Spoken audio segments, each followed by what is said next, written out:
Scapy is a powerful Python module which allows penetration testers to craft network packets from scratch so easily. In this video, I'm going to show you how exactly we can do ARP poisoning or ARP spoofing with crafting the ARP reply packets with Scapy, sending it to the router, and filling out the ARP table of the router with fake information, pretending to be my phone. Let's just dive into it.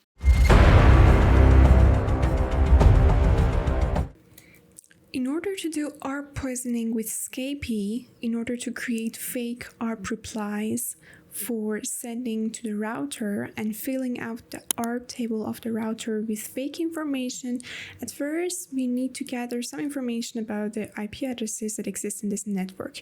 So at first I'm going to use net discover-r, which stands for range. And let's see what IP addresses exist. So the first one, 192.168.1.1, is actually for my router with this MAC address starting with 30. And here we are, the second IP address is 130, which belongs to my phone, Xiaomi, and it has the MAC address which starts with 48. That's enough for us.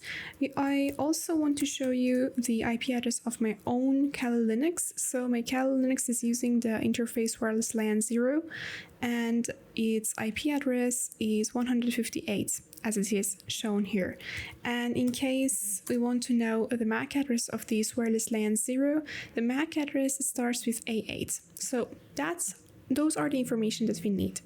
But let's just go one step further, and here I'm going to use Scapy in order to create some fake ARP replies. So at first we need to type Scapy here, and this is the Python module, but it also has shell for us, so I'm using it as a shell right now, although we can automate this process really easily with Python, but right now I'm going to just use it as a shell. So let me just clear my screen here, and this is the Scapy shell. And at first I'm going to create those fake ARP replies. So as we know, ARP, we have two kinds of these ARP packets. We have ARP request and ARP reply. ARP request is whenever, for example, the router doesn't know the MAC address of a specific device with a specific IP address. It broadcasts the ARP requests in the network, and it asks that the device with this specific IP address, please give me your MAC address. That is ARP request. And with the response that it gets in the ARP reply, so the device that has that specific IP address is going to answer with its own MAC address. That is going to be the ARP reply. With that ARP reply, the router is going to fill out its own ARP table.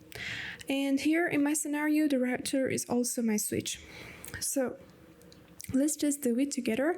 This time we're going to pretend that we have received some ARP requests, and we're pretending that because of this we're answering, so we're just creating some ARP reply. So at first I'm going to create this variable called ARP reply, and since we're using this ARP protocol from the second layer, I'm going to call this function, and only to show you that what attributes do we have for this ARP reply. As you see, we have different kinds of attributes that we can give information to them. For example, we have protocol destination, which means that we have to give the IP address of our destination. So to whom do we want to send this ARP reply? Of course, we want to send it to the gateway, to the router. So we have to give the IP address of the router here exactly. So it's called protocol destination. Let me clear my screen here also. So here, ARP reply protocol destination, I'm going to give the IP address of my router, which is 1.1 here in this scenario, to this protocol destination, since this ARP reply is for this router. Also, we have another thing to fill out, and that's called protocol source, which means that in the protocol source we have to give the IP address of the source. So we are sending fake ARP replies. In this fake ARP reply, we are telling the router that the IP address of my phone, which actually was here, the IP address of my phone ending with 130 is associated with the MAC address of my Kali Linux, which actually is here. It starts with A8. Although we know that it's wrong information, but we do it on purpose. We're just doing ARP spoofing. So let's just do it. Here, the source then is going to be 192.168.130 because we are pretending that this is coming from my phone. And let's just go a little bit further and see what else do we have here. So till now we worked on protocol destination, we worked on protocol source.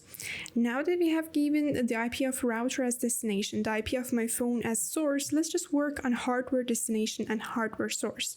So these are about the MAC address, and here the hardware destination is the MAC address of the router that we have to give it, and the hardware source is the MAC address of my Kali Linux. So right now you can see it here, but we have to just set it correctly and appropriately. So let's just set it ARP reply, and this time hardware destination. So the hardware destination must be the MAC address of the router. The router, it's the IP of router, so this is the MAC address of the router. Fantastic. So I have it already. And we have ARP reply, hardware source. The source is going to be MAC of my Kali Linux. We're pretending that the MAC of my Kali Linux is associated to the IP of my phone. So this is actually our ARP reply, fake information. That's fine, everything is fine with our ARP reply. There's only thing that has remained here for us is this one, OP. What exactly it means, it will actually determine that what kind of ARP it is. Is this ARP reply or is this ARP request? So since we're just creating these fake ARP replies, we have to give this OP the number of 2. So otherwise, if the OP is number of 1, it means that it's ARP request. So I'm going to say ARP, let me clear it. I want to say ARP reply dot OP is going to be 2. And now everything with ARP reply is ready and prepared for us. But as we know, ARP is a protocol in the second layer, and it is actually going to be as a payload, it is going to be wrapped in Ethernet frame. So Ethernet is another protocol which is used in the second layer, and basically we have to create that Ethernet and we have to deal with this protocol too. And if I want to show you and have a quick look at how exactly it will look, basically if you're dealing with a normal packet will look like this. So this is actually an Ethernet frame. And in this Ethernet frame, what exactly we have is destination MAC, source MAC, ether type, and actually we have this CRC, which is used in order to just solve the errors that happens. Then as a payload, at the heart of this Ethernet frame, we have actually IP packets. So the packets which are from the layer 3 network layer. So in that IP packet, we have IP header, the source IP, the destination IP, and at the heart of that IP packet, we have the payload. The payload is actually the TCP segment from the 4th layer, transport layer. It can be TCP, it can be UDP. In this scenario, it's just TCP. We're using SYN flag in it. So in the TCP segment, we have the TCP header, and the payload, the heart of this TCP is the application layer data. That is what exactly as just a normal Ethernet frame would look like from the 7th layer till to the 2nd layer. But here in our scenario, we are trying to create ARP replies. So as you see here, the ARP reply is going to be the payload of the Ethernet frame, although ARP is the protocol from the 2nd layer. Also, here in this Ethernet frame, we have to give the values of destination MAC, source MAC, and that's it. So in order to create this, we need to go one step further here. And I'm going to create something called Ethernet, I say. And I'm going to call the protocol called Ethernet. And let me just show what exactly this Ethernet has as an attribute. So the attribute is really clear: destination MAC, source MAC. So the destination MAC is the MAC of the router. So it is here exactly. And I'm going to set the Ethernet dot destination to the MAC of the router. And the source is going to be us, MAC of Cali. So here it is.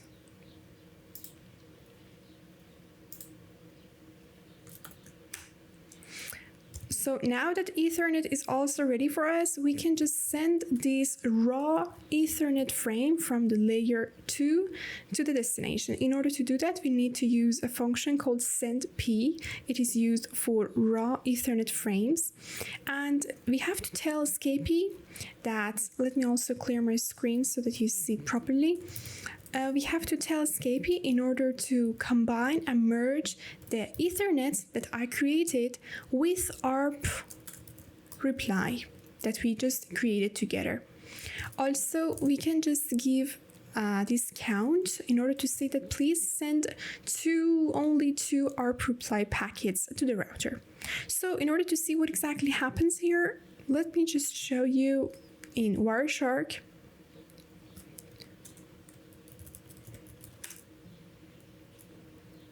So VLAN 0, and since we're only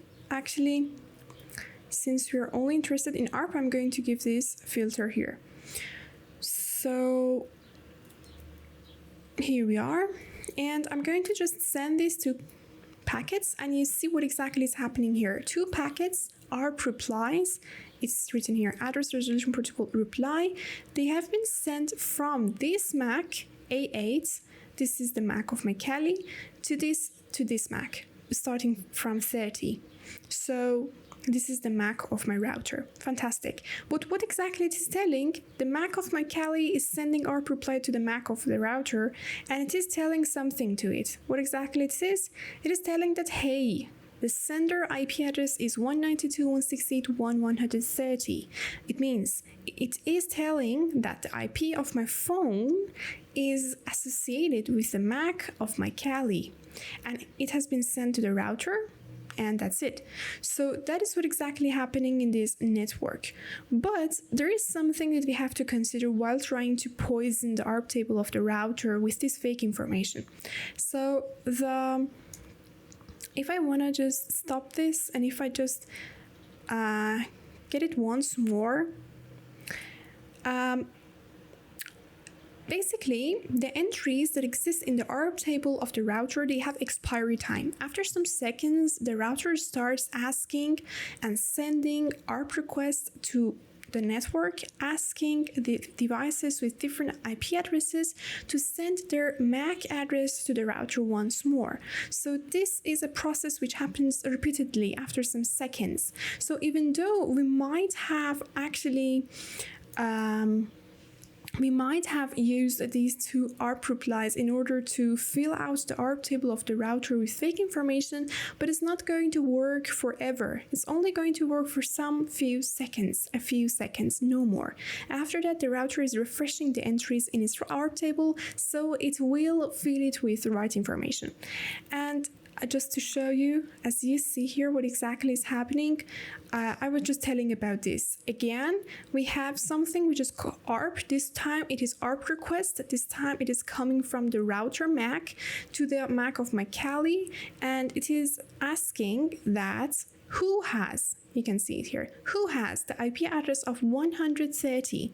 Tell me your MAC. So it is what exactly happens in a network. In order to bypass this problem, since we want to make this fake information ARP table of the router to be consistent, we have to use loop. So here, what exactly we can do, we can just combine the Ethernet and the ARP reply together, and instead of using count, we can use a loop. We can even give some interval time to it. For example, after 1 second, send this ARP reply. And if I want to show you what exactly happens here, it's really simple. I'm going to hit enter here, and you see what exactly is happening. There is ARP reply. This is ARP reply coming from 130, the IP of my phone, telling that this A8 is the MAC address of my phone, and it happens every 1 second. We can do it, and when we do it, the possibility of having and correcting this information by the router is going to be decreased so much.